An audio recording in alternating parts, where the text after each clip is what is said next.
Hi everyone, I'm Travis with the Leveled Up Network, and today I'm going to be talking about a game from Panic Art Studios called Hero Siege. So what is Hero Siege? Hero Siege is a hack and slash game with very heavy roguelike elements such as randomized loot and dungeons that appear throughout your time in Tarathiel. The story is described as the kingdom of Tarathiel has been taken over by creatures of hell.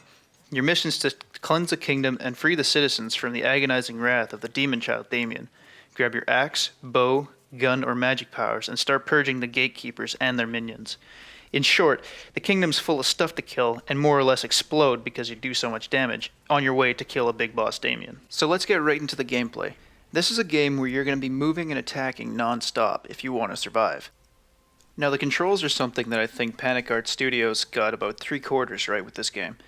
You use the WASD keys to do your movement of your character, and you use the arrow keys to select your direction of attack. But then the part that I don't really think they did so well is that they force you to use the 1, 2, 3, 4 keys above your movement keys to be able to actually activate your secondary skills that you gain through leveling. And these are on a per character basis. Some don't have any and some do. And these can really make you die if you're in a big group of enemies and you have to go and activate a skill. So now that we've gone over movement and attacking, let's go over the classes. At the time of this review, there's two classes that actually haven't been released for play yet, and that's the Pirate and the Necromancer. And each class has their own set of skills that are available at level 6, 12, 18, and 24. So we're going to start off with the Viking. So the skills of the Viking are the Critical Strike, which gives you a chance to make a critical hit. And it's very powerful at higher stats and levels, especially if you get like 25% crit on monsters you hit, because you're just going to be hitting tons and tons of monsters with criticals all over the place. The second skill that's available at level 6 is Pummel, and this is a chance to stun any monsters that you hit. And this is also on attack. And it can be useful, but I usually want to steer clear of it since I want to be destroying things as fast as possible. And with the Viking, you can really do this if you get some good items. You don't really need to worry about stunning it too often. It can come in handy, but it's all about playstyle. The third skill that you can acquire, which is at level 12, is Zeal. And this gives you a chance to do a really fast Zeal attack, according to the description. As far as I can tell, this really acts as a double attack, which when you couple it with critical strike chances, can be really handy and really obliterate all your enemies. The fourth one is Odin's Fury, and this is available at level 18. And it's a war cry which knocks back and damages enemies around you. While some might find this a very nice skill, with the controls set up the way they are, for the keyboard at least, I find it near impossible to deploy correctly because it's an AoE around the center of your character. So it means that you have to hit the attack when you're surrounded by enemies or when you have enemies on at least one or two sides of you to be effective. And last but certainly not least, my favorite skill of the Viking is called Berserk. The less HP you have, the faster you attack, and this is available at level 24. And this is a great perk, but unfortunately it's not available till level 24 and higher. When you can get it though, it says it only increases your speed by 0.002%. But it definitely seems to be more than enough, as when you start dropping points into it, when you get low health, you start swinging like a wood chipper. You just go through everything like it's butter. It's ridiculous. Overall, I really enjoy the Viking character, as they're more to the Smash type of gameplay that I really enjoy. They don't have many drawbacks against bosses other than being able to have to dodge things, but that's a no-brainer for anyone that plays melee classes in games. They say some men just want to watch the world burn, and that is the case with the Pyromancer. If you want to help stop global warming, this is not the class for you. The skills that the Pyromancer has are Meteor, and this is a chance that your attack becomes a powerful meteor. And it's a pretty interesting move in and of itself because the meteor rolls over enemies and then explodes after a short distance. It's really helpful if you're going against a large amount of enemies. The next one is Blazing Ground, and every attack has a chance of leaving blazing trail behind it. This is available at level 6. And this is a pretty decent skill to have. It's not a mega damaging move, but it can be really nice to add some extra damage if you are kiting your enemies in a straight line. The next one is Split Fire, and this is a chance to shoot multiple fireballs at once. And Splitfire can be pretty useful because you can get it up to 3 fireballs at one time, which can not only be good for hitting multiple groups of enemies that are all in a small line, it can also be used to hit one big enemy for 3 fireballs worth of damage.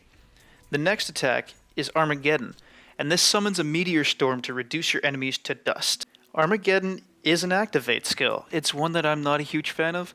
It does a very large area of effect, and it does a decent amount of damage, but it's one of those things that I didn't find myself using very often. And while it's not the lowest damaging skill among all of the classes, it's by no means the best.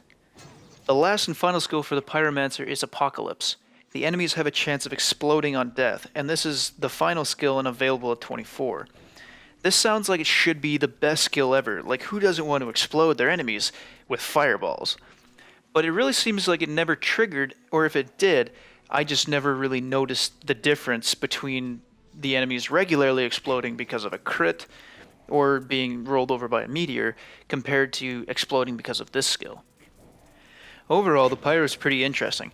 It's a bit easier to play of the 2 range classes that's available in Hero Siege at this current time, because it seems that fireballs don't count as a ranged attack.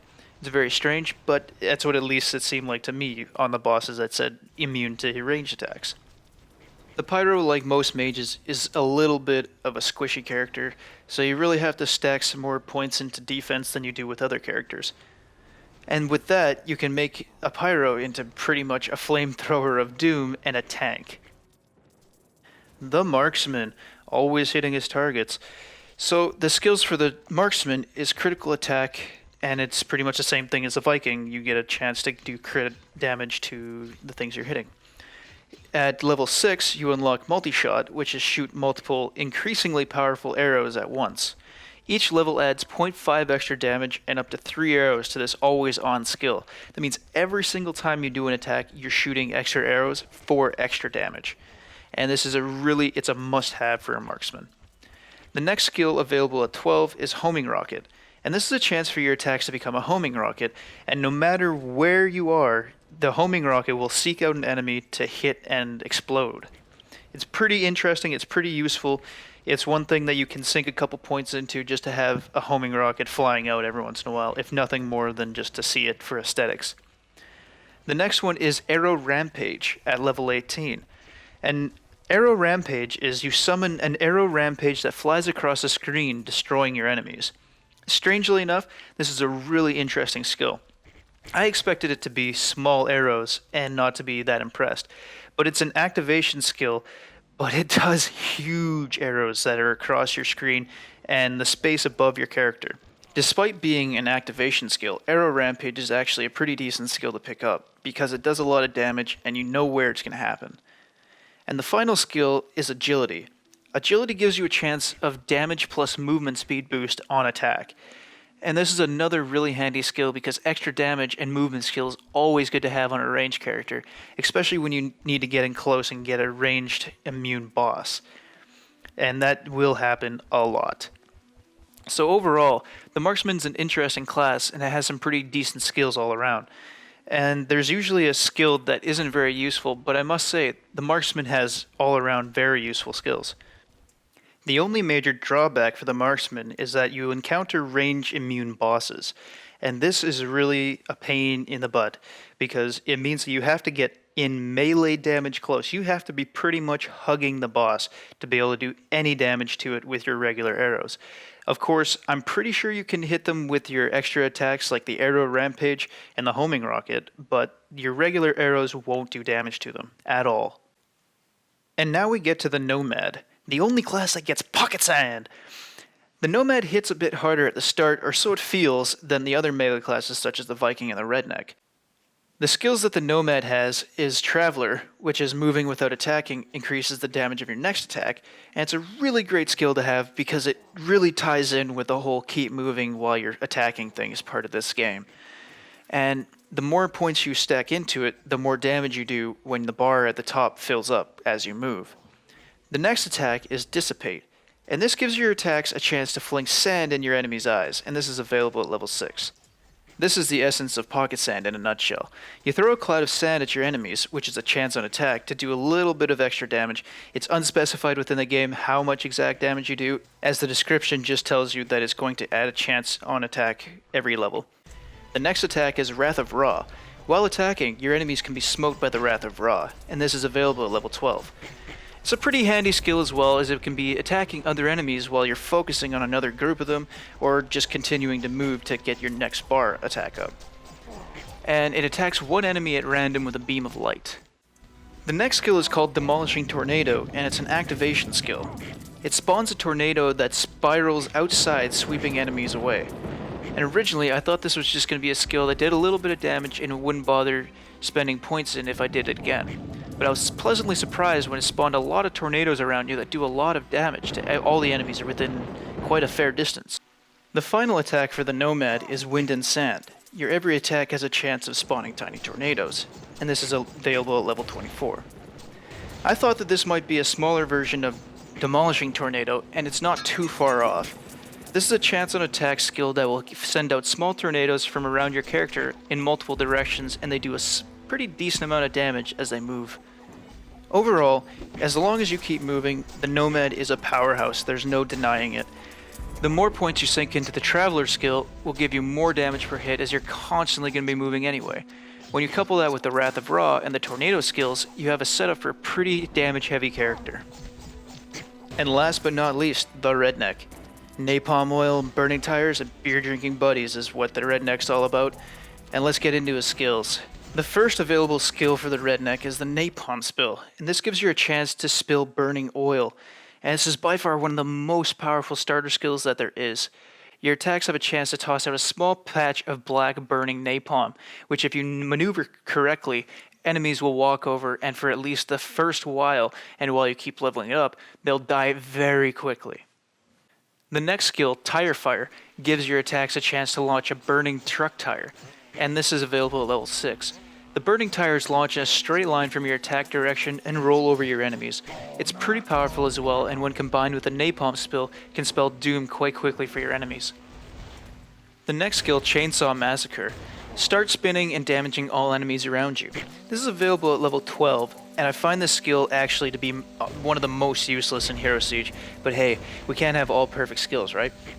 To be able to hit anything, you have to be quite close, and usually if you're playing a good way, you get enemies following in a parade instead of being all around you. So you're still only going to be hitting one main side, and this really wastes a lot of damage that could be focused more in one direction. The Pickup Raid.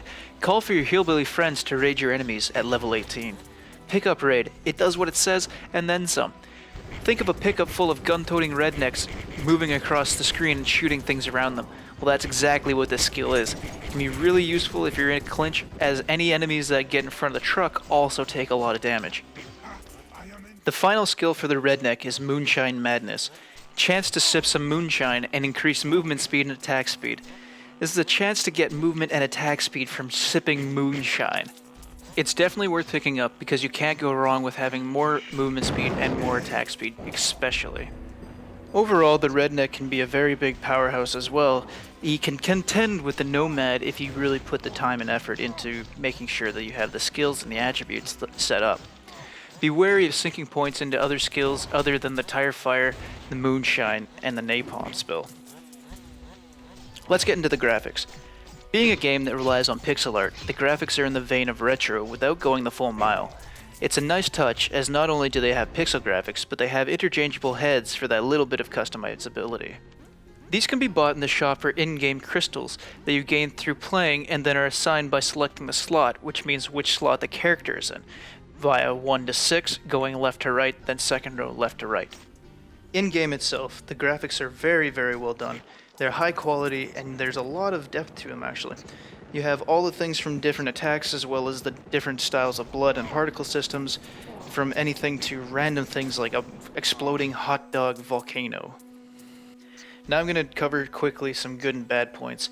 The good points are the random items and dungeons and crypts make the game a little less linear, because even though you're going to go in the same levels every time you play, there's a chance that you're not going to find any crypts or dungeons the first couple levels, or you're going to find a bunch of them. And it makes it a little bit more enjoyable because you never know what to expect. The next one is that it's got a good amount of replay value with different classes and skill combinations. And the last but not least is it's nice to have some stages with little extras to help you out, or just for that familiarity, if nothing else. And that's what I was talking about with being different when you play, but the levels are still more or less the same. The only two bad points that I was able to really find is that, again, the random items in dungeons, sometimes they don't appear. And as such, this can make you progress a lot slower, or when you get to the higher levels, you're going to be underpowered because you don't have the extra items that were going to make a big difference. The other part is gimping the range class, more or less just the marksman, by making them have to be right against a boss that has range immunity. Yes, you can use traps to hit your enemies and do a lot of damage with them, but it's kind of, it can take a long time to get a boss over to a trap. The gist of it is, I would say this is worth buying. If nothing else, they're going to release 2 more classes, they're going to be adding multiplayer. It's worth the $10 US to buy it, or the $6.99 on Steam in euros. It's also free on Google Play, and it's $2.99 on the App Store. And that's it. Thanks for watching Leveled Up Network. I'll catch you guys next time.